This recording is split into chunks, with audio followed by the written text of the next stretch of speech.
Good evening, everybody. I'm Nate Eaton. Welcome to Courtroom Insider. It is November 3rd, 2025. Hope you had a great weekend, a good holiday weekend. My kids brought home so much candy, and then they went out again for so much candy. They had cousins over this weekend, so they wanted to, I guess compete over who could get the most candy. Anyway, we had a good weekend, a beautiful weekend in Idaho Falls, and good to be with you here on this Monday. Tomorrow is Election Day for us and many of you in the United States, so don't forget to vote. Tonight, an exclusive interview. For the first time, the man who dated Amy Bradley back in the 90s is speaking out about his relationship with her and her disappearance when she went on a cruise with her family. Now, you might be thinking, why is this such a big deal? A former boyfriend speaks out. Well, the context in this case matters. By the way, I'd love to know where you're watching from, and if you have any questions for me, we'll try to get them in. Um, so we've talked about this story before. Amy Bradley disappeared on a cruise ship. She's from Virginia, disappeared in March of 1998. She went on a cruise with her family and vanished. And there have been so many questions since then. The Netflix came out with a special earlier this year called Amy Bradley is Missing. Interviewed members of her family, interviewed people who were on the ship, showed surveillance images, camera footage, stuff like that. The premise, one of the premises, one of the themes that came out of that Netflix series is that Amy was potentially in a poor mental health state because she was dating women and her family did not approve of her sexuality. Now, her family has come out and said that's not true. They have said she was bisexual, but that they were fine with it, that they approved, that they had no issue with it. But it is an issue that continually it has come up online on different chat rooms, comments, things like that. And the family's hearing about it a lot. That you should have been more accepting of your daughter, your sister, and then she'd still be alive or around. And there's so many theories on whether she is alive or dead. There's been people that look just like her, women that look just like her in the Caribbean spotted. And then, of course, this long, you think, well, there's no way she could be alive. Or could she? That's the question. Well, Tom, who has asked me not to use his last name, Tom is speaking out tonight about his relationship with Amy. And he admits she was bisexual, but he also says a lot more about their relationship, about her mental state of mind, about what he believes happened, about the Netflix series that he was interviewed for, but he was never used in it, and about the investigation and whether Amy will be found in his eyes. And he's answering questions, that he wants to talk about. He worked with Amy back in the 90s again at a restaurant in Richmond, and he's thought about her every day since she vanished. And so I caught up with him this weekend. I did an interview with him on Zoom. Brad Bradley, Amy's brother, was also on the conversation and wanted to clear up a couple of rumors that he's heard about, some reports that have come out recently. This is one of those stories that I hope, you hope, is getting close to maybe getting progress about where Amy Bradley is.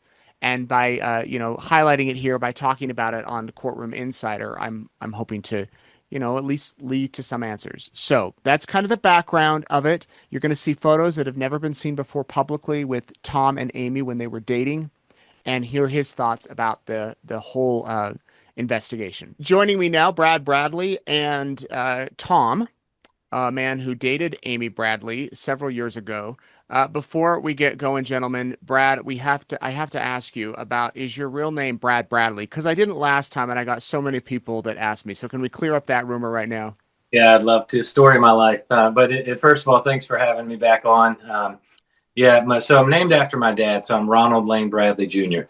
And the story goes when they brought me to my mom after she had delivered me and handed me to her, she said she looked down and said he looks like a Brad. I suppose she wasn't thinking too much about what her last name was at that time. I think she just had a sense that I didn't maybe look like a Ronald, even though they wanted to name me after Dad. So Brad's always been a nickname from the very beginning that kind of just stuck. So that's what I've gone by. Yeah. And it's very memorable. So glad that we could clear that up. Tom, I wanna ask you a couple questions as we get going Sure, here. This is absolutely. the first time that you've spoken publicly about this, but I would imagine that Amy Bradley and the circumstances going back several decades are something that you have thought about quite a bit over the years. Oh, absolutely. Yeah. So, I think about Amy every day since she's disappeared. I mean, I still have all the stuff that I accumulated and she gave me and gifted me. And, I've kept that with me all these years. So, yeah, I think about her every day. It was really hard to think about her being out there wanting somebody that was close to her and knew care about her, um, not being able to find her and help her. So yeah, it worries me, and it's been on my mind for the last 27 years. This is the first public interview that I've done, but I did spend a lot of time with the producers from Ample Entertainment. Mm. They flew me out to Culver City, and I spent about an entire day with them at their not production office, but the set that they use to do their interviews out in California. So they were But they aware chose that not to use any of that. that was my next question. They were aware, and you had spent a lot of time with them. They were aware that you had been in a relationship with Amy. Absolutely. Yeah, absolutely. Why do you think you weren't brought into the documentary? I guess I just didn't fit the narrative or the direction that they wanted to go. The feedback that the feedback that I got from Ari Mark and both Phil Lott when they interviewed me was real positive. They appreciated my time. I did a phone interview with Ari prior to setting the appointment up in California. So, I talked to him for about 45 minutes and I just went through how I met Amy, how we started dating, what we did in January, what we did in February, where we were at March, where she, ultimately went on the cruise, what I was doing, and what I did when I found out Amy had disappeared. And I covered all that. I talked to both Ari and Phil. I got there at 10 in the morning. I left a little after 3 o'clock. So I was there in their set location for 5 hours. Well, you told them, but we didn't get a chance to hear that. So let me ask you, how did you meet Amy? Walk us through when you guys met and what the early stages of that relationship were like. Well, we both worked at the same restaurant in Richmond, Virginia, out in Midlothian. Um, it was a high-end steak and chop house. I had been working there for a couple of years. Amy started as a food runner there, and we just became work friends. And I got to know her on a day from just the day to day of working with her. So that's how we came to be friends and originally get to know each other. Then there was the time came where it was Christmas, and that's the busiest time of the year in the restaurant business with all the Christmas parties, especially working at a real popular high end shop house.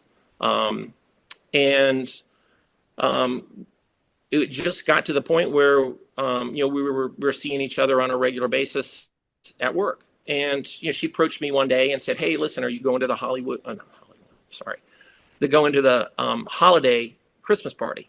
And we had a holiday Christmas party on December 22nd. Um, and she wanted to know if I was going.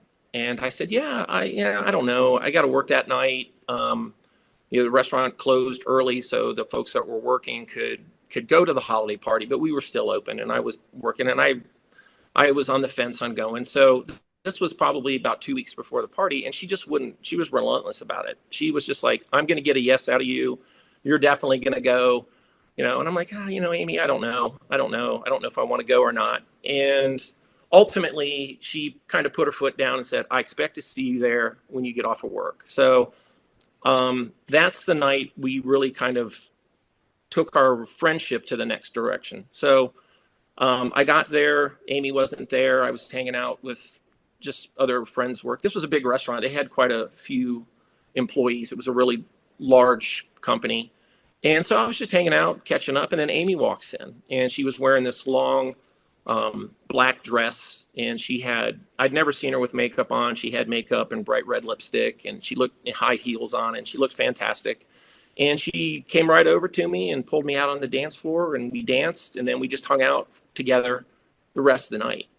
Mm. So um, that's how the relationship started. I walked her to her car when it was time to go home, and she slid me her phone number and asked me to call her.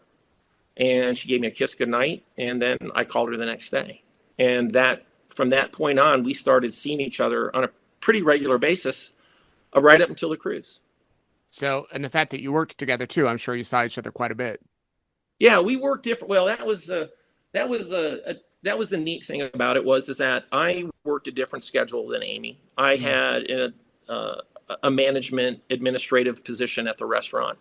I didn't work on the dining room floor very often. I was a substitute manager when managers needed to go on vacation or, had an emergency or whatever, and I covered on holidays and busy nights and things like that. At the time, I had other roles that I did at the restaurant.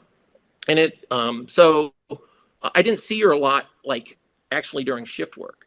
I would Mhm. catch her coming in as I was leaving. So we started this friendship that in the parking lot where she'd show up, to come into work and I'd be leaving and we'd stand out and talk to in the parking lot for 10, 15 minutes. And that's how we really got to know each other. And Right. then she'd go to work and I'd go home. So you But guys start dating end of the year around Christmas time. yeah, we spent all of the Christmas party, and that was the 22nd. We went on our first date on the 23rd. I went to lunch with her the next day.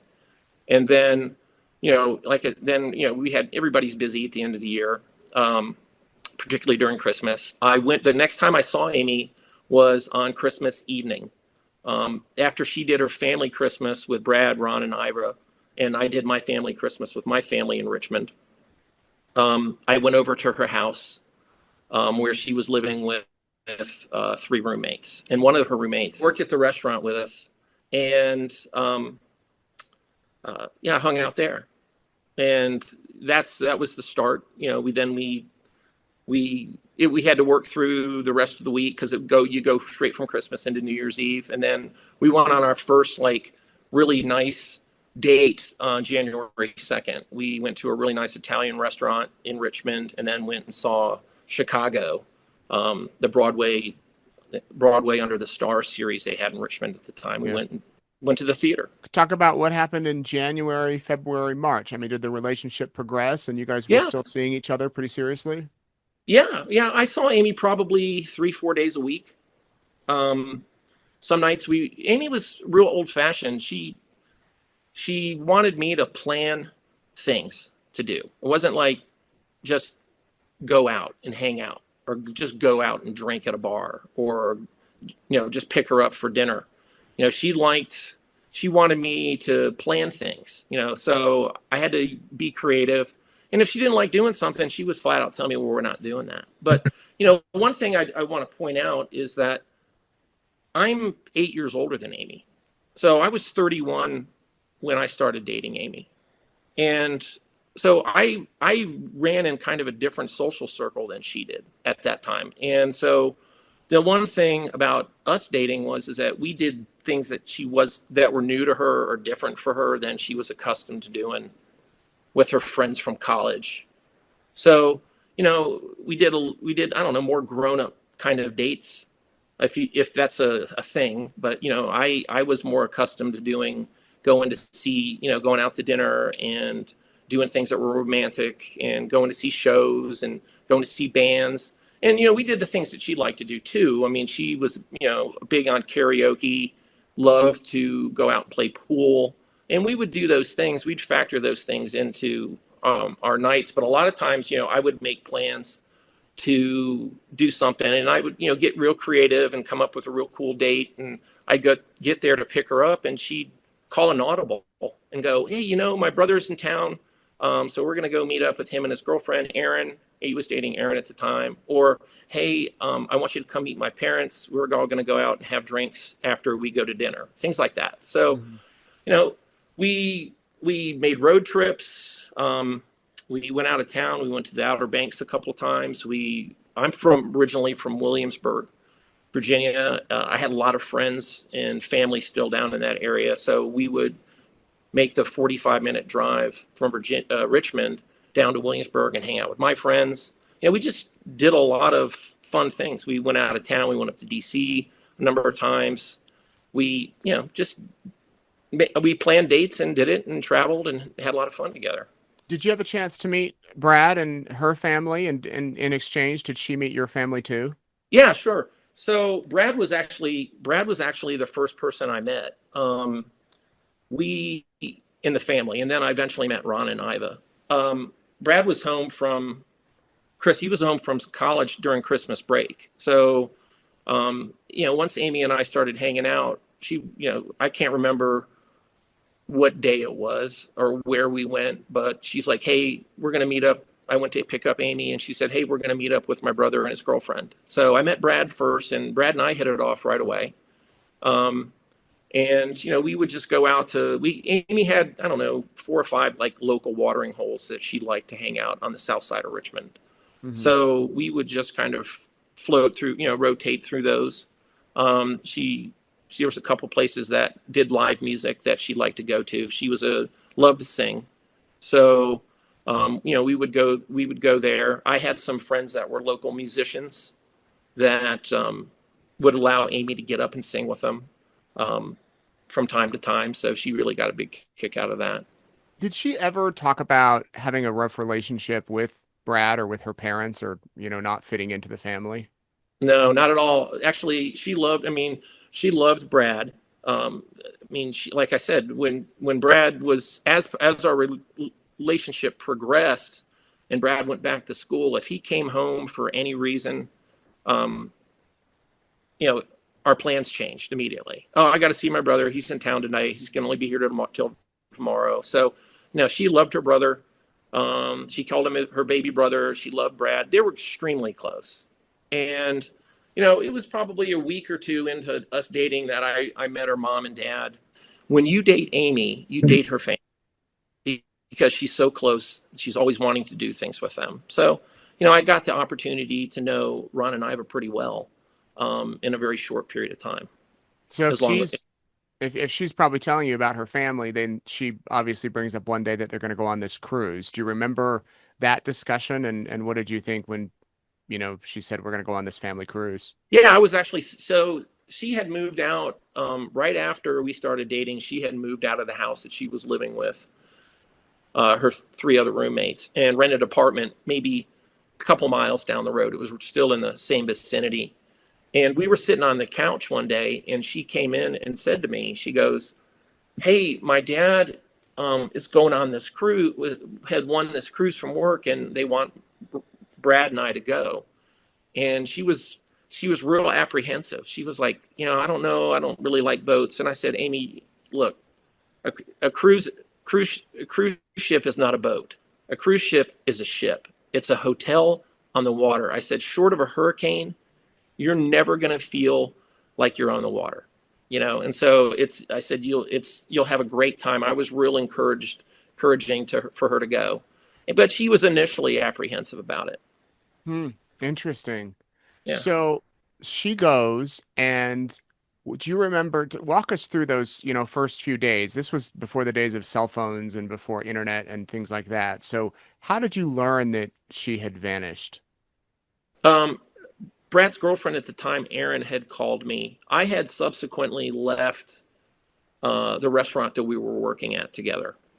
And I was working out of town. So I hadn't seen Amy. I saw Amy the Tuesday prior to her leaving on the cruise. But I had talked to her by phone. Mm-hmm. But I was working out of town. So I was at work at a restaurant in Williamsburg, and I got a phone call from Erin. And Erin told me, she goes, "They think Amy's vanished. They think that maybe she's fallen overboard. We don't know." And so I immediately got Ron's phone number, and I called Ron, and I spoke to Ron on the phone, because they were I don't remember where they were. Brad, where were you guys? When we called, let family know. Yeah. Yeah, we had gotten off the boat on. Yeah. So they were still on Curacao, and I talked to Ron for like 2 minutes. And then I got in my car and I drove to the Bradley's house in Creekwood and spent that night and the next day with Erin to keep her company. Hmm. And I was there when the Bradleys flew home 2 days later. So what are you thinking initially when this happens? Like she really did fall into the water? Is that what you thought? No, I never thought that. I mean, I thought that for a second because that's what I was given. But Yeah. once I got more detail, um, I was like, how do you fall in the water? I mean, that was, I just thought that was silly. I was like, how do you do that? I mean, how do you? So, um, once I found out and I got more details from Brad and, and Ron and Iva and about like the missing pictures, I was convinced that somebody met her, liked her, and took her. And I still believe that to this day. Amy was super social with people. She would strike up a conversation with anybody. If you paid her attention and you were polite and you were courteous, she was always nice back to you. We would go out and she'd go to the ladies' room and we'd be sitting in a bar, and I'd look at my watch and I'd be like, "Where is she?" And she's been gone like 25 minutes. And I'd look across the room and I'd see her talking to somebody that she didn't even know. She just struck up a conversation. So it didn't surprise me that um, that she, was social on the boat and met people and struck up conversations. That didn't surprise me at all. But I wouldn't have gone with the family to Curacao if I didn't think that somebody took Amy. Yeah, tell me We about met. that. You went with them back there. Yeah. So, yeah, this was another thing that was left out of the documentary. They did show a newspaper clipping of me from a Curacao newspaper in the documentary, a black and white, newspaper clipping. But yeah, I myself, Brad, Amy's uncle, and her dad, and I all flew down to Curacao 2 weeks after Amy disappeared. Her two uncles had gone previously on the cruise ship, and when they got back, we made plans to go down, and we took a suitcase full of not wanted, yeah, like Missing posters. reward Like, posters. yeah, Yeah, yeah. yeah, we took like a suitcase full of those and went down to do this press conference. And I specifically wanted to go because one, it was killing me that we didn't know where Amy was and that she was wherever she was. She wanted somebody that she knew to walk through the door Hmm. and make it all right for her Hmm. and find her and bring her home. And I knew that would have been me, her dad, or her uncle, or her brother. And so, and I also wanted to be there to support. I mean, it was chaotic at the Bradley house. I mean, Iva had set this command center up. They were getting hundreds and thousands of leads. Most of them were just people looking for money. There was this huge reward, and I wanted to go down there and support the Bradleys, but also protect them and do whatever it took to bring her home. Yeah. So do you still think, Tom, that she's alive? Um, I, you would think over a period of time that's gone by that um, most people would think no. But if you knew Amy and the tenacity that she had and the self discipline and the strengths, um, she could survive it. So now I want to ask um, a little bit about the whole thought that's been put out there, the narrative that she was in a relationship with a woman, that she was a lesbian, and that her family did not approve of this. Did Okay. did she ever talk to you about, having feelings for women or Well, perhaps being gay? I mean, anything like that? yeah. Well, so when I first met Amy, over the time when we were just friends, it, it's the restaurant business.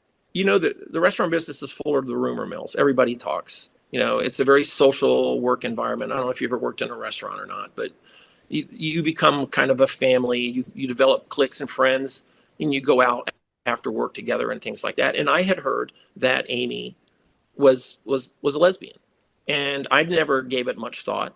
And because I just liked hanging out with her, I liked her a lot as a person. I found her really attractive and just funny. Amy had a great sense of humor. She was always cracking jokes and, kind of the center of attention. So we were out on a date, but, this whole thing happened with Christmas and the Christmas party. And I was like, oh, so I didn't want to say anything or ask her about it because I didn't want to mess anything up. I liked how the direction of this relationship was going. Hmm. And it came to be that we were out one night sitting at a bar and we were sitting on the corner. So I'm sitting in one angle and she's sitting in the other. And we're talking, and another woman came over and got her attention. And she excused herself. She goes, "Hey, listen, I'll be right back." And so she walked over to the corner um, of the restaurant, and I could see them. They were in eye shot, and they had a 2-minute conversation. Amy came back over and I go, "Hey, what was that all about?" She goes, "Oh, I used to date her." Hmm. And I said, "Oh, well, what are you doing with me?" She goes, "I like who I like. Do you have a problem with that?" And Brad's laughing because she was super direct like that. And I said, "No, no, it's cool. I totally get it." And things were going well, and we had a real normal boyfriend girlfriend relationship. Amy was very attentive, very affectionate, very loving, very thoughtful to me, and I felt super comfortable with her. So I didn't give it much thought after that, and it never came up again. I wanted to ask you, you just said boyfriend, girlfriend. So you would consider her your girlfriend. She would have considered you her boyfriend Yeah, she introduced me to people as her boyfriend, as her boyfriend. and I Okay. introduced her as my girlfriend, and I took her out for Valentine's Day, and I mean, it was, we dated, Did you we go all dated. out for Valentine's Day? Do you remember what you did? Yeah, sure. So I did. So I pulled some strings, and there was another really high-end shop house in town that was kind of our big competitor. It was a friendly rivalry, and I knew the Hmm. owners and I knew the GM. So I called them and I said, "Hey, I know it's Valentine's Day, busiest restaurant day of the year, but um, can I get a reservation?" They're like, "Yeah, sure." So they totally hooked us up. I picked up Amy um, from her um, from her apartment. We we have pictures of us together on more than one occasion, doing things together. And I picked her up, and she actually wore the same um, outfit that she's wearing in the photograph that was taken. The portraits that were taken on the cruise ship. Mm. So, but she had blonde hair still at the time, same red lipstick, looking like $1 million. And we walked in, and everybody in that restaurant's head turned, and they sat us smack dab in the middle table of the restaurant. So, like I said, they were friends and professional professional friends, and they, we in the restaurant business, you take care of other restaurant managers and operators when they come in. So, Yeah. yeah, it was a great night. Did she give you anything for Valentine's Day, or did you give her something? I did. So, um, I don't really want to talk about what I gave her because Okay. it's very personal, Sure. but she she gave I have what she gave me for Valentine's Day right here with me. Mm. So at the time in the late '90s, I had a side hustle in the cigar business. It was a huge craze back then. And um, Brad, you remember that I gave you a ton of cigars, Yeah, man. but Yeah, I but still she still have my Cohiba boxes from back then. yeah, there you go. So I had a connection with Cuban cigars back then, and they weren't allowed to be around, but I had a way of getting a hold of them. And so Amy gave me an antique cigar box for Oh Valentine's Day. wow. Yeah, and I still have it. It's an old Webster Golden Wedding um, cigar box, and it's held together with antique like cloth tape. But I still Wow. have it. And then inside the box, she gave me a picture of her um, from December 22nd, the night at the Christmas party, in this black frame. Oh And this is wow. what, and she wrote me a real nice. She gave me a card and a note, and etc. Yeah. Very cool. Very cool. So, um, just to uh put a pin in or a fine point, the girl comes over, the lady comes over, they go have this conversation. She comes back to the table. You ask kind of who that was. She says, I used to date her.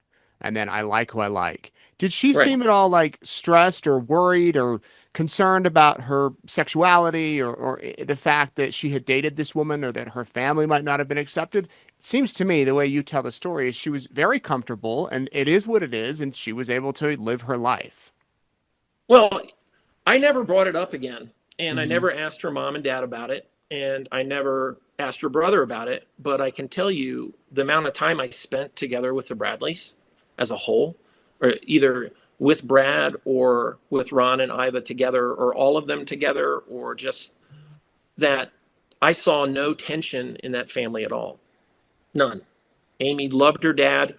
She loved her mother. She was a total daddy's girl. She told me um, that that if I wanted to get anywhere with her in like relationship wise, that I needed to be the same kind of guy that her dad is in the way he treats her mother.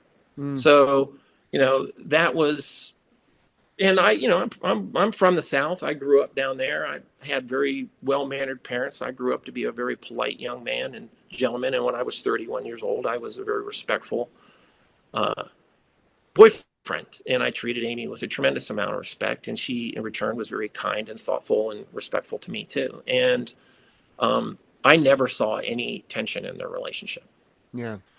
Yeah. Brad, And let me ask you at this point. I hate to, just harp on this one particular point, but there is a pretty strong narrative out there that the whole, one of the things is she could have been having this bad relationship with her family because of her sexuality, and because of that, she was not in the right frame of mind. Um, what were your family's thoughts about her relationships, about who she was dating? I mean, were there ever any arguments or contention in the family because of that?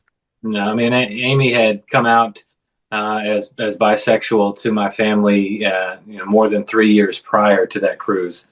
So, the initial, I guess, surprise by my parents um, had well since passed. There was really never any talk of it. Amy did date women and guys throughout high school and college, and nobody's arguing that point. I think that obviously when I met Tom around Christmas time in 1997, and he's just a fantastic guy. Nicest guy in the world, and treated Amy like gold. They thought a lot of each other, and you could tell when they were together. So at the time, there was absolutely nothing, no contention whatsoever between any of us. There was no arguments ever. Amy and I never had a crossword in my entire life. So that the narrative that got put out there based on how her sexuality was presented on the Netflix series was unfortunate.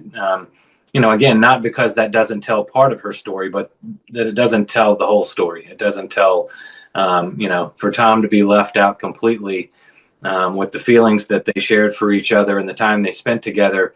I think painted a picture that was chosen not to present the whole story, and people have taken that and run with it. And there's the one I guess I'd call particularly disgruntled ex-girlfriend in the series who made it seem like my I guess more so my dad than my mom was had a big problem with it. But there was absolutely none of it. I mean, the day before she disappeared, Amy's on Dad's back in the water on Aruba for a half an hour or so, and we're playing and laughing, and there's just no truth to it. So, we've because of how it was presented on Netflix, and the fact, the biggest problem I had with it to begin with was that her sexuality has absolutely nothing to do with what happened to her. But if people find it important enough to talk about, I think all of it should be talked about, which is why Tom's sitting with us here today. But yeah, Amy was as confident as they come. She had no qualms about who she was or what she liked or who she was with. So again, I think although we're going to be grateful for what the documentary did for Amy and her name and her story around the world and all this attention that it's brought. I think it was unfortunate that, a person like Tom, who has, never had anything but wonderful things to say about Amy and me and my family, and it just was completely cut. It bothered us quite a lot. Yeah. Well, that's why I'm here today, because when Brad and the Bradleys, Brad, Ron, and I've all got an advanced preview of the Netflix special, and I got a text from Brad the day right after they saw it. He goes, "Hey man, you're not in it," and I'm like, "Well, it's not about me, and it's all about Amy. At least they're getting Amy's story out there, and Mhm. and that was the goal of the whole thing." But the reason, I've been talking to Brad ever since and Ron and I, but ever since the Netflix special came out, and Brad has been representing the family amazingly, but he's been spending way too much time defending Amy and her sexuality and her mental health, when people really need to be focusing on trying to find her and trying to find out what happened to her and the truth, instead of him wasting an hour or two every week Hey, rebutting these podcasts that got the story wrong. Yeah. And we need to change the focus, and that's why um, I decided that I would come on with Brad today, um, and try to clear some things up. Yeah, I was aware that Amy dated girls. It didn't matter to me. She liked me because she liked who she liked. She flat out told me. We had a normal relationship. We did normal boyfriend girlfriend things. I dated her the entire month of January, entire month of February, and then at the end of February, I changed jobs. I stopped seeing her as much, but I still saw her. I wasn't seeing her, 3, 4 times a week like we were in January and February. I saw her in March. I saw her. I spent time with her um, all the way up till the week before the cruise. Um, and I was fully expecting to get a postcard or a phone call or something from her, and it never came. So, and I got the news that she had disappeared. So I had changed my focus. I left the job that I had in Williamsburg. I worked with a family for a couple of months, um, just making myself available to help them in any way, shape, or form. And then finally, eventually I couldn't continue down that path because I had bills to pay and rent to pay and things like that. So I ended up having to go back to work. But, it was really important that I made myself available to help the Bradleys because they were devastated that Amy was gone. Now, Tom, I want to ask you about a woman named Kat who's publicly identified herself on social media, saying that she worked with you guys, you and Amy, and there's been accusations that you might have been a beard, which for those people, unfamiliar with that term, it's a slang term that it's like a fake partner, I guess, to really hide their sexuality. I'm probably not explaining it very well. Have you, what do you think about those accusations? I mean, were you maybe just a plant for Amy, that she secretly was seeing women, but you were just in public her boyfriend? Well, I don't think that. I can share a little bit of context on why. One, Kat, Amy, and I all worked at the same restaurant. I didn't know Kat well. I only interacted with her a little bit. She wasn't part of the social circle of friends of Amy's that I was hanging out with when I spent time with Amy. I did know about the other woman that was in the Netflix special, Molly. Amy had, when I was first started dating Amy, she wore this University of Kentucky baseball hat, and it was. So I asked her. I said, "Oh, did you go to Kentucky?" And she goes, "No, no, I went to Longwood, but I have a really good friend that works at the University of Kentucky," and she told me her name was Molly. So that was the only time that either one of those names ever came up in our relationship. Kat and Molly weren't in. Molly was living in another state, and Kat was not in that social circle. So I don't know anything about their relationship prior. Amy didn't discuss that with me, but And I also we didn't run in the same social circles that Amy was prior. I mean, Amy was looking for a more adult type of relationship. And like I said, when we first brought this up, we did things out of town a lot. We did things in parts of the city of the greater Richmond area that Amy didn't typically hang out with when her friends from college. So, I would say that, I know that I wasn't a beard. I took her to Valentine's Day. I have tons of pictures with her. You can tell by our body chemistry and our body language that, we're together. I've got notes that she's written me, and cards that she's written me. So I know I'm not a beard. I don't know if Kat has forgotten that we work together. Maybe she has. Like I said, I never knew her very well. But I would definitely say I wasn't a beard. I loved Amy to death, and I enjoyed every minute I spent with her. But I couldn't put myself in the position of Ron, Iva, and Brad. Yeah. And I knew how bad I felt, so I knew that it was 100 times fold what they were going through. And Right. like I said, the amount of people that came out of the woodwork when the reward came out it was insane. The Bradleys were grasping at straws. They wanted any information they could to bring their daughter home. And they didn't know who to believe and who to trust. And they needed people around them that could look past some of this stuff and help them decipher what was valid and what wasn't. And that Now, was part of my decision to go to Curacao. right. So, which I think it says something, the fact that you were willing to go. It wasn't just like you were just one of her friends or someone that had a loose relationship with her. The fact you quit her job, went down with the family. Have you guys kept in touch all these years? It's been, well, no, it became overwhelming for me. So Mm, I stayed in touch with the Bradleys for quite some time, and then my life happened, right. and we lost touch. And then a couple years after Amy disappeared, I ran into Brad down at a bar in downtown Richmond, and we hung out and caught up. And then they called me. Then Brad called me at work. I was running another steakhouse. There's a lot of steakhouses in Richmond, Virginia, and I was running another one at that time. And I was at work, and Brad called me and said that they had found Amy, and that was the whole Frank Jones thing. So, um, and we stayed in touch for a while, and then I was involved. I was in touch with the family through that ordeal, and then life happened again, and it wasn't until last spring that I reconnected with the Bradleys again in any extent, and I've been in touch with them for the last year. Up until the Netflix special broadcast that I talked to Iva, I don't know, once a day. Yeah.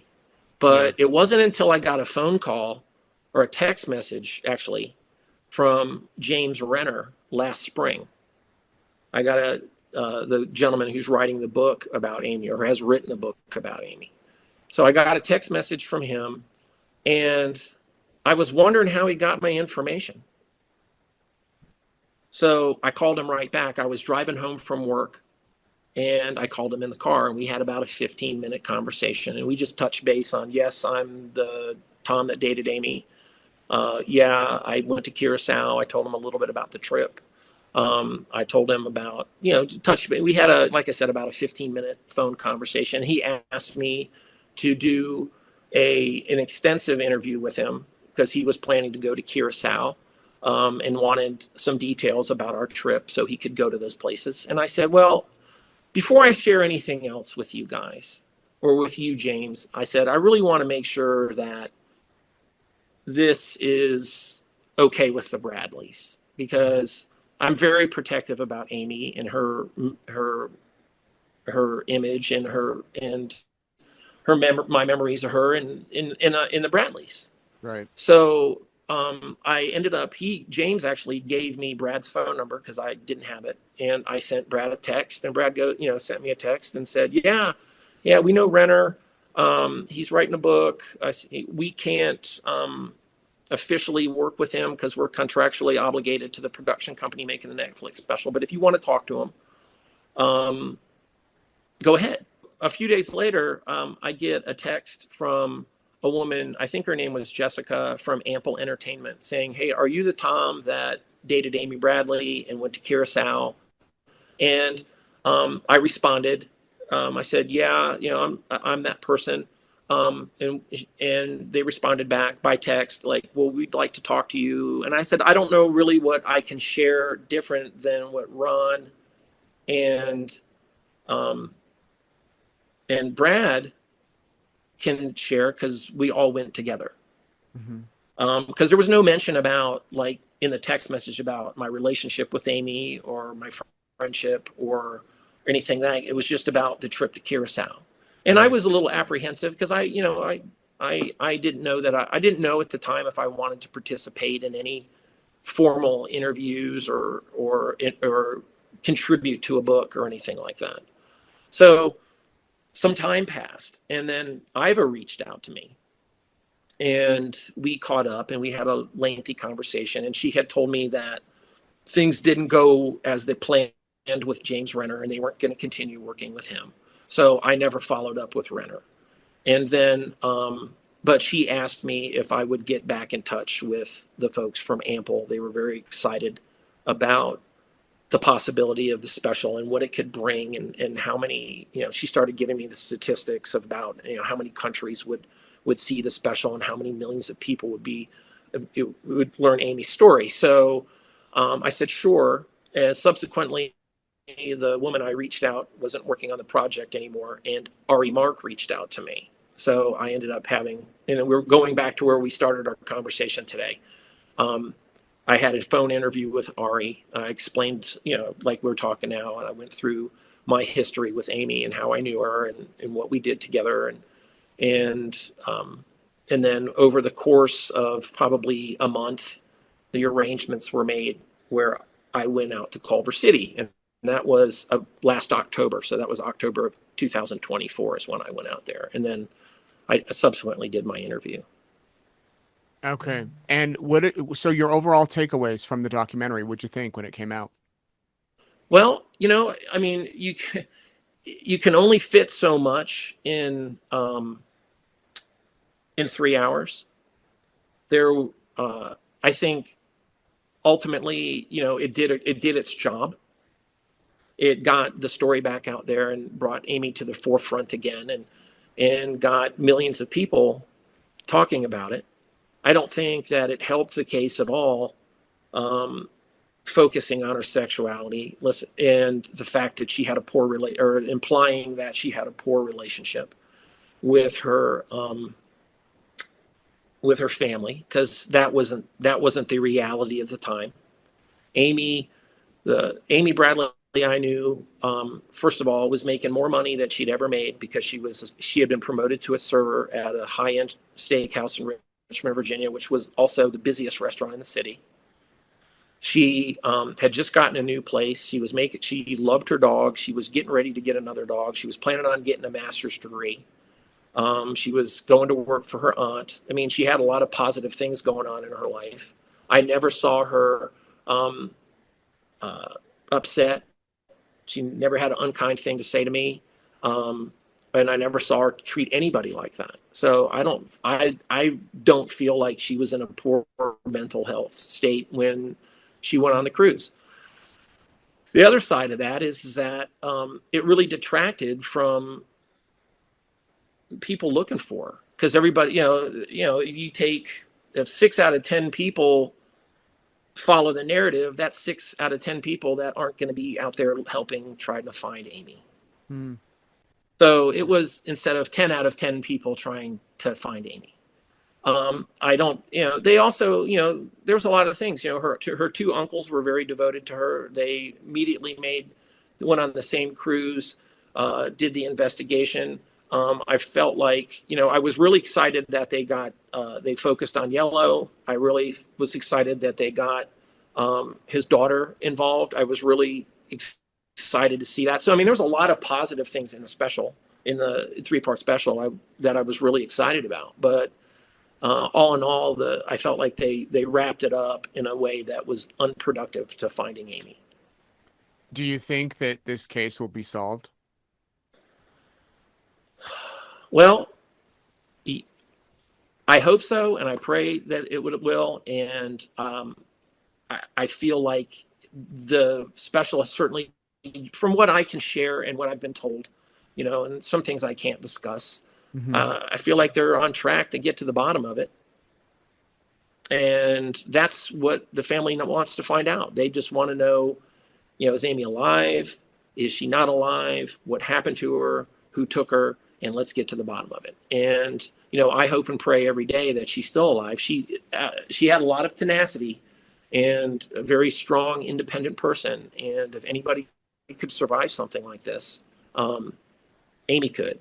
The one thing that I remarked about, I remember clearly talking to Ron and Brad about when we were down in Curacao, was what kind of handful Amy would be to anybody that was a captor, Mm. because she would fight tooth and nails until it was time, till she couldn't do it anymore. That's the kind of scrapper, that she was or is.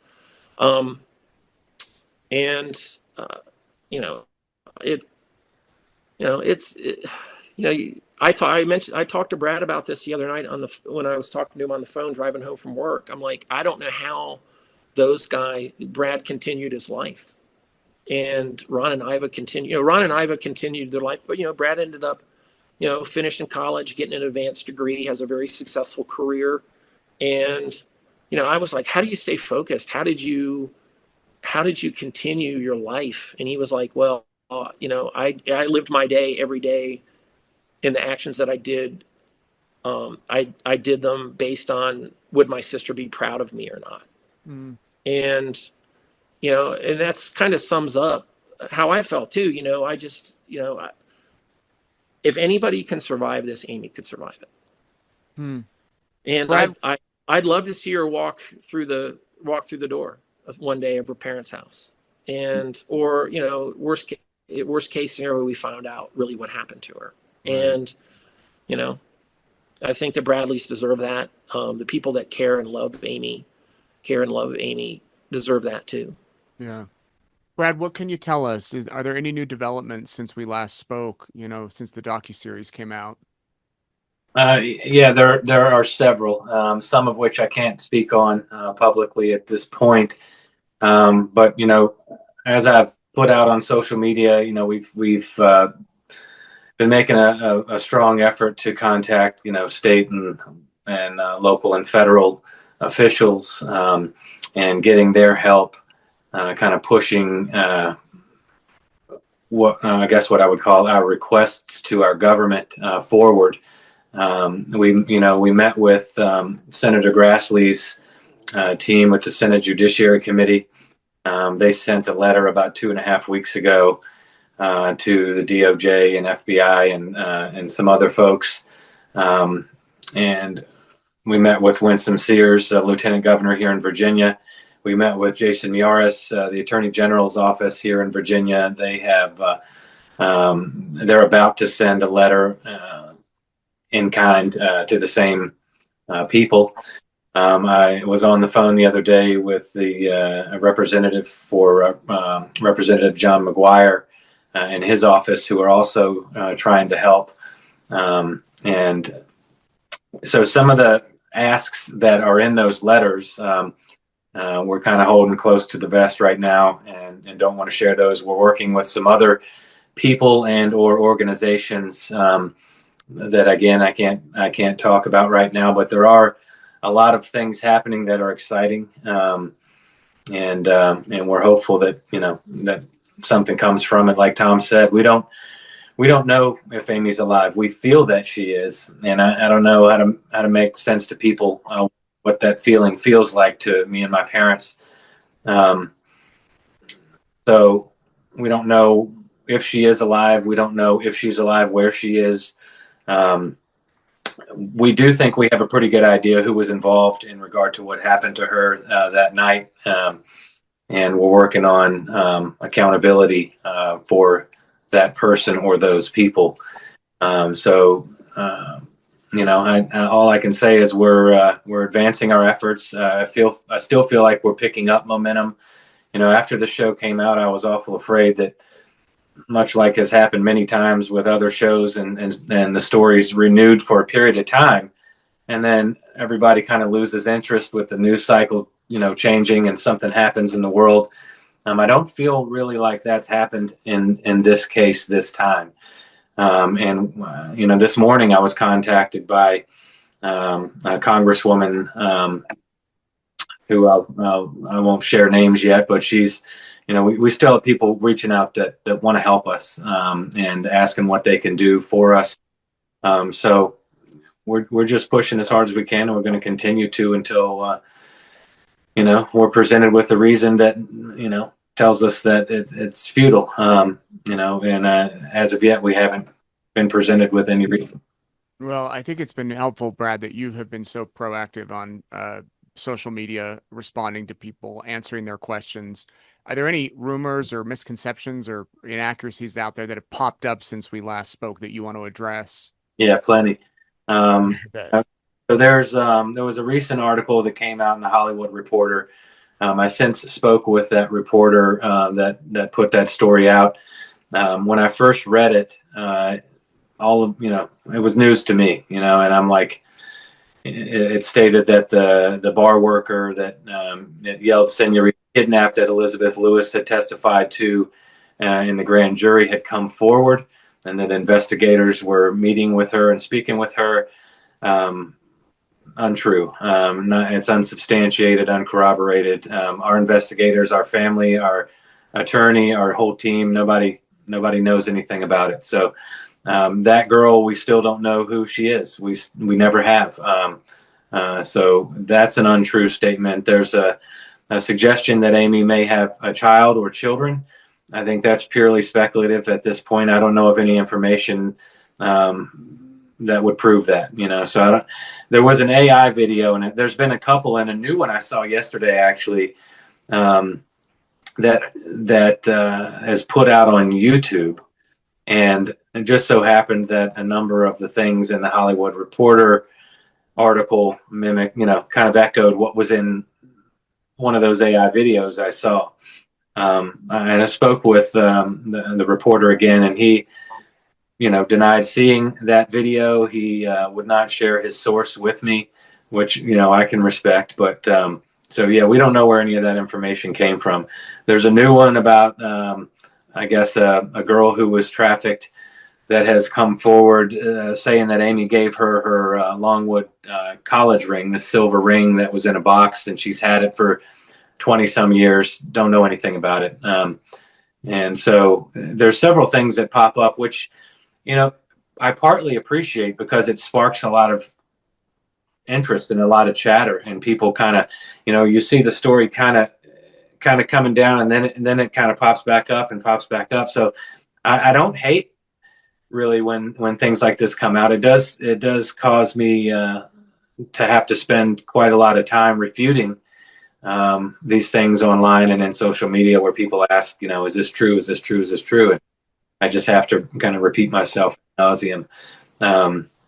So yeah, there's a lot of things that have come out. What I would say to the public is that, first of all, there are a lot of things going, like I just told you, that I wish I could share online. I think it would create a little bit of a firestorm, but I just can't right now. But when and if there is any big or breaking information, like has been presented in these false articles, you're going to hear it from me directly on social media. So I would hesitate to, everybody knows you don't believe what you hear all the time. But if I put it out on social media, you can trust that it's true. And if you see something online like that I haven't talked about, you can make a safe bet it's not true. Tom, I really appreciate you sharing your thoughts and your experiences with Amy. I think that helps kind of paint the picture about those months before the cruise. Is there anything that you wanted to add? Anything that you wanted to clear up?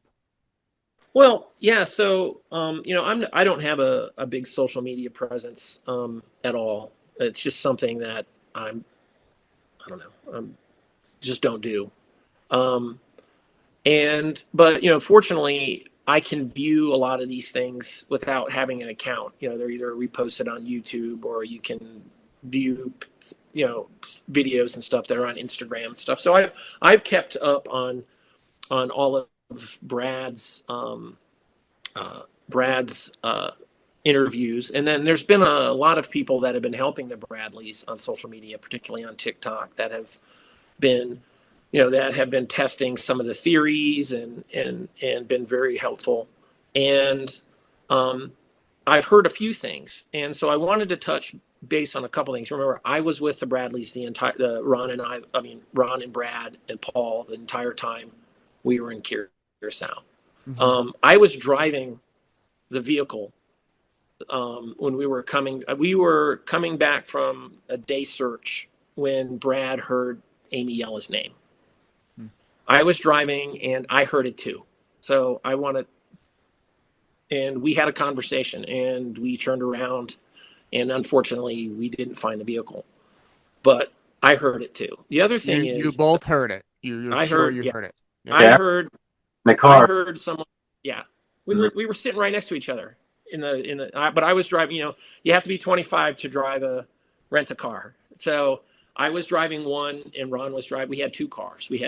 So I was driving Ron, and Brad was my passenger, and Paul and Ron were in the other one. And we also had a couple people, local contacts on the island that were traveling with us. One day we were with the chief of the harbor police who was interviewed. And then the other days we were with some local contacts that Iva had developed while at the initial beginning of the search for Amy. So we had them in our automobile. The other thing is that I've seen videos about sightings of Amy on the island. And I want to say that, listen, if Amy wanted to leave, didn't like her life in Richmond, didn't want to be around her family, she would just tell them, I'm moving to the Caribbean, or I'm moving to Europe, or I'm moving to wherever I was. That's the kind of person she was. She was super straight up. And she would just go. She would find a job and move. So there would be no disappearance or no dramatic disappearance. The other thing is that we got a lead that Amy was working in the Mambo Beach area of Curacao, where it's a very touristy area. There's a lot of beach clubs, right on the beach with the neon lights and the dance floors, but you're actually on the beach in the surf. And so we drove out there one day and following the lead, and we saw a woman that could have been Amy's doppelganger. I walked up and I spoke to her. She was a bartender, cocktail server at this particular beach club on Mambo Beach. So we stopped pursuing that lead because I immediately went over and grabbed Ron and Brad, and we all walked over and we saw her and we went, oh, that's the person that we keep hearing about is being reported as Amy, because she had What did she sound like? I mean, did it sound like her? No. This was a European, a woman that was, I can't remember. So she had an accent. She was clearly not her. Right. It wasn't, but it was a woman that looked like her and she had the same haircut and she had blue eyes, not, they weren't the same. She didn't look exactly like Amy, but if you didn't know who you were looking for, you would assume that it possibly could have been her, because we had gotten a number of leads. So I've seen a bunch of TikToks where people are talking about how come they never followed up on these leads about Amy. Well, we did. We went to Mambo Beach. We found a woman that worked at one of the clubs that looked enough like her that the people that didn't know Amy would assume it was her, or possibly could have been her. You follow me? Yep. So yeah. So I just want to clear that up too. And like I said, if Amy wanted to start a new life somewhere, she would have just told her family she's starting a new life. Yeah. And she would have done it. Right. There would have been no drama or suspense or mystery about it. She would have just packed her bags and split. Yeah. That's the kind of person yeah. Anything else you want to add? I don't know. I just to go back to what we talked about, I had a great relationship with Amy. She was special because she was just, she liked me for who I was, and I liked her for who she was, and she didn't need anything from me. She was just amazingly independent. Didn't need me to solve any problems for her. Didn't need me to do anything for her other than spend time with her. And she was super competitive. I'm 6'2". She was the all-star basketball player, and it used to kill her that I could slam dunk a basketball and she couldn't. Yeah.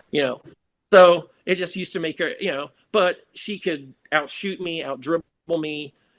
She could run circles around me, but I could do one thing she couldn't do, and it made her nuts. Right. So, but it was all in good fun and good ribbing. And,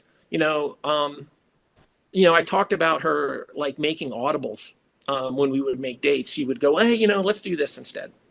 Well, I tell you a funny story. I showed up, I had just gone shopping and at a really nice department store in Richmond. You know this story, Brad. And I picked her up for a date in this brand new sweater that I got. And I was feeling tall, standing tall, feeling really good about how I looked. And I rang the doorbell at her apartment, and she opened the door and she went, And I went, what are you talking about? She goes, I'm not going out with you in that sweater.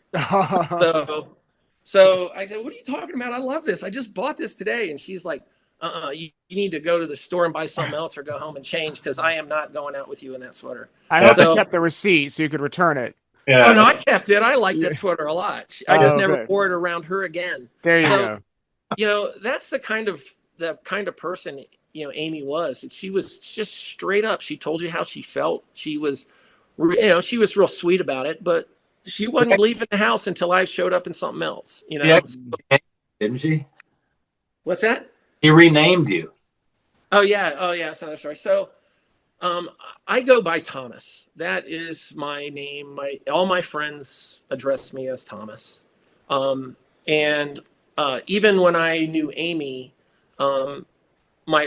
professionally, all my business cards say Thomas on it. All my friends here where I live now call me Thomas. And for the last 30 years of my life, they've called me Thomas. I have a sister that calls me Tom, and my brother calls me Tom, and I introduced myself to Amy as Thomas, and she went, no, you don't look like a Thomas. I'm going to call you Tom. So the Bradleys and Amy are the only people in my life that refer to me as Tom.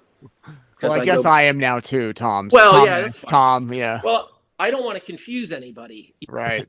So, but yeah, everybody that knows me knows I go by my full name, which is Thomas, and I have all my entire adult life.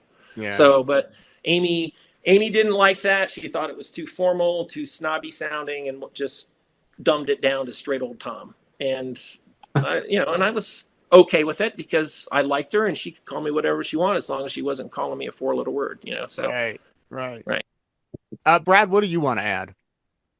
I just, I want to thank Tom for, coming on here and talking today. It's always very enjoyable for me and my family to hear, all the wonderful things that he's always said about Amy and about us. And it's just a pleasure to listen to. I know I didn't speak a whole lot during this thing, but I was just kind of sitting back, enjoying what what Tom was talking about. So first of all, thank you, Tom. And sure.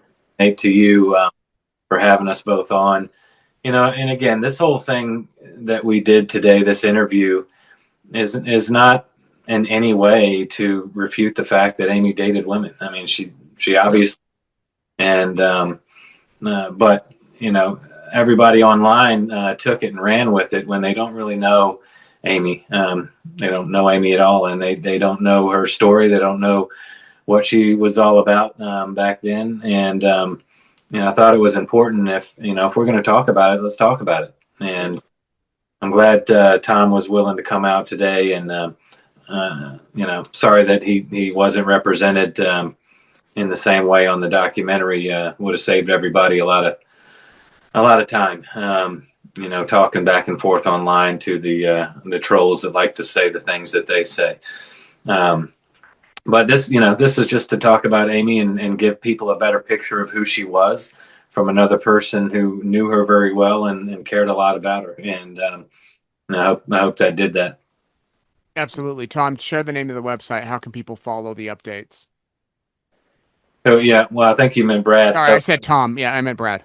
Well, I know the website, but Brad can tell you. Yeah. So so the website is amybradleyismissing.com. It's actually going through a major overhaul right now and an upgrade to include a lot more functionality and videos and links to social media and all the kind of things. We're kind of bringing the outdated website into the 21st century. So amybradleyismissing.com. The tip line 804-789-4Amy. That's 789-4269. The GoFundMe page is out there. I know people have given us a lot of flack about us trying to make money. I can assure you, there's no truth to that. The things that we're doing aren't free and they're not cheap. So any help that anybody can continue to offer us is very much appreciated. The email amybradleyismissing@gmail.com. And that thing has been blowing up for 3+ months now. So please, continue to send us any information you think is important, however big or small it may be. I've said many times, I think that we're potentially one person away, one share, one repost, one comment away from this reaching the right person that's willing to speak up, because we know somebody knows something, and I think quite a few people know something. So we're still going to hold on to hope that that Amy's out there. We operate every day like she's out there waiting for us to save her, and we're going to continue to do that unless presented with, like I said, any information that that makes it clear that that's not going to happen. Thanks again. I hope everybody keeps talking and asking questions and sharing, and I'm going to keep doing what I'm, and hopefully our the contacts that we've made in the government will parlay into something a lot more meaningful. So stay tuned, and I'll be posting anything and everything I can as soon as I'm authorized to do it. So there you go. Brad and Tom, my thanks to them for speaking out. Again, you can go to amybradleyismissing.com for the latest information from the family. And it would be quite something if this case is able to get wrapped up. It's nice, as Brad mentioned, that politicians and other leaders are interested in this story, because often as time goes by, it just fades away and you don't hear anything. But this is a family who is missing a sister and a daughter since 1998. I was 16, I think, 17. It's crazy to think about. Again, my thanks to them. And I want to thank newspapers.com, the sponsor of Courtroom Insider. They've been with us the past few months, and we love having them on board with us. Here, I'm going to show you on newspapers.com. Type in Amy Bradley, and you can find all sorts of archived stories from the 90s when this happened. For instance, this is one from the Daily Press, March 31st, 1998. Family of missing woman setting up communication center to find Amy. Not giving up. And there you see Amy with her brother, Brad, who we just spoke with in the top photo. Her parents are there, Ronald and Iva. We're thinking of and doing everything we can possibly do to get the word out about our daughter. You can go to newspapers.com and do a deep dive on this story, so many other stories out there, not just in the true crime realm, but also in everything, anything that you might be interested. If it's your own family history, if it's your own neighbor's family history, whatever you want, newspapers.com has it for you. And you can, of course, do a 7-day free trial. And it makes a good holiday gift, too, if you're looking to give somebody something cool for the holidays coming up. Thank you very much for being here. Tomorrow, it's election night. So here's what I'm thinking. We're going to be here in our newsroom, our whole team working, but the numbers really don't start coming in until 9 o'clock for us. So we're going to go live tomorrow, 7 o'clock, Courtroom Insider, live right here. And I want to take your questions. I hope you'll have some, and your comments. Peggy will be here moderating, and we'll just talk. We'll talk about the latest news in a lot of cases that we have followed. We'll touch on the latest for those cases. Koberger will have the latest on the Matthew Vaughn case. We'll have the latest on all sorts of other stuff. It'll be a little bit looser maybe than past Courtroom Insiders, not so structured, but maybe that can be more fun. So join me tomorrow night, 7 o'clock here on the East Idaho News YouTube channel for a live episode, Courtroom Insider, and we'll have some fun and maybe do some giveaways or something. Here's where you can find me. I'm on Facebook, Insta, and X, and also YouTube. If you haven't subscribed, go ahead and subscribe. And also, our Secret Santa videos are out. So, if you want to feel good after this, watch our Secret Santa videos, share them with your friends, share them with your neighbors, and I hope that you know how much I appreciate you being here. Really appreciate you watching. We'll be back tomorrow night for another Courtroom Insider. Take care.